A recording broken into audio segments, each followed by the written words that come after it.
টাকা এমন একটা জিনিস যেটা পাওয়ার জন্য মানুষ নিজের জীবনটা উজাড় করে দেয়। মানুষ বলে যে টাকা সবকিছু হয় না, কিন্তু সত্যি তো এটাই যে টাকা ছাড়া মানুষের কোনো অস্তিত্ব নেই। হাসপাতালের অসুস্থ মানুষটা জীবনে বাঁচা মরার সাথে লড়াই করে চলেছে, কিন্তু ডাক্তারের প্রথম কথা হলো আগে টাকা জমা করো, তারপর চিকিৎসা হবে।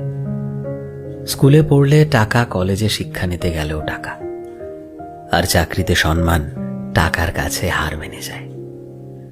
কোথাও গেলে টাকাটাই সবার আগে দরকার হয়। টাকা থাকলেই মানুষ মানুষকে মানুষ ভাবে। টাকা ছাড়া মানুষটা যতই সৎ ভালো মানুষ হোক না কেন, সমাজ সেই মানুষটাকে অবহেলা করতে শুরু করে।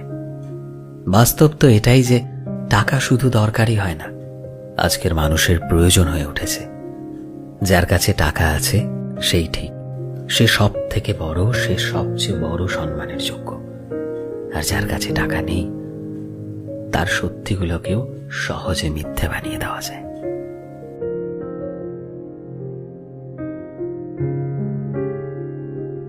জীবনে যত আঘাত পাবে তত কাছের মানুষ